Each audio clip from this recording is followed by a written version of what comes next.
Fashion show. शहर की fashion designer Ritu की शादी गांव के जमींदार शेर सिंह से हो जाती है, लेकिन शहरी कामकाजी रितु का गांव में मन नहीं लगता। क्या सासू माँ, ये गांव में तो कुछ नहीं है, मेरा दिल ही नहीं लगता यहाँ, क्या करूं मैं? अरे बेटा, जहाँ पति का कारोबार बीवी तो वही अच्छी लगती है ना। अब हम लोग इतने पैसे वाले हैं कि गांव में मेरे बेटे लायक लड़की ही नहीं मिली। अरे माँ, मैं तो ये बोल रही हूँ कि क्या करूँ जिससे मेरा थोड़ा दिल लगे। अरे बेटा, मैं भी शहर की थी, यहाँ आकर मैंने गांव में स्कूल खोल लिया। बच्चों को पढ़ाती थी तो मन लग जाता था। तू भी कुछ देख ले जिससे गांव की बहू बेटियों का भला हो जाए और तेरे जमींदार ससुर जी का नाम भी हो जाए। रितु क्या करती? फैशन डिजाइनिंग वाले कपड़ों को गांव की औरतों पर कैसे ट्राई करती। लेकिन एक दिन, अरे क्या बात है डार्लिंग, बड़ी जल्दी उठ गई। और ये हाथ में फेविकॉल और कागज कहाँ जा रही हो? मैंने सोच लिया है कि मैं अपना फैशन बुटीक खोलूंगी।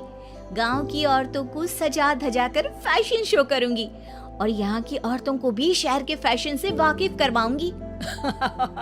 फैशन और यहाँ की औरतें, अरे इन लोगों को तो बस चूल्हा चौका आता है। खाली समय में एक दूसरे के सर से जुएं निकालती हैं या फिर अचार पापड़ बनाती है।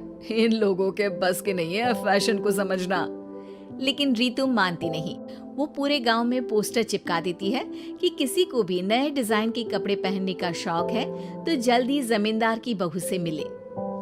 लेकिन रितु की दुकान में 2 दिनों तक तो कोई आता ही नहीं।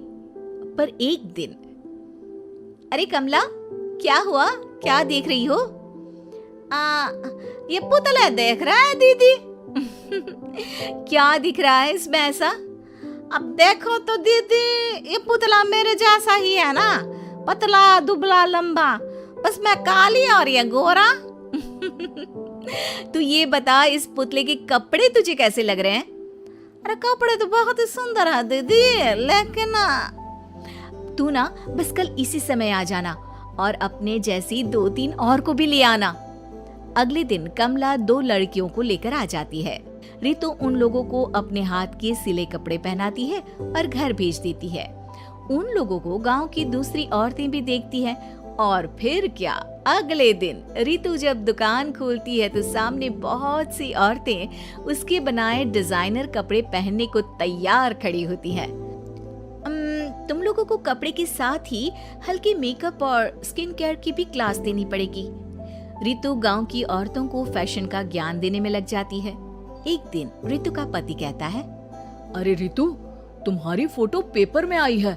क्यों भाई, ऐसा क्या कर दिया मैंने? क्या लिखा है? अरे लिखा है गांव में होगा अब फैशन वीक।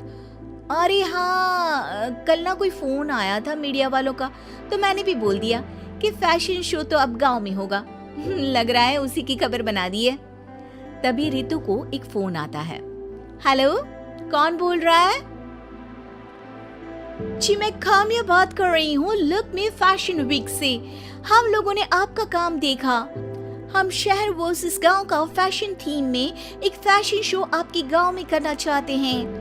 अरे वाह, ये तो बहुत ही अच्छी बात है। मैं अपनी मॉडल्स के साथ शो में हिस्सा जरूर लूंगी। बस अब क्या था, वो दिन भी आ जाता है जब रितु की गांव की गोरी शहर की छोरी के साथ स्टेज शो में हिस्सा लेती है। शो के बाद, अरे आपकी वो जो कलेक्शन है ना, मैं उसकी पूरी सीरीज खरीदना चाहती हूँ। सच में आपने वो कपड़े डिजाइन करे जो आज के लोग आसानी से घर और बाजार में पहन सकते हैं और बजट में भी है।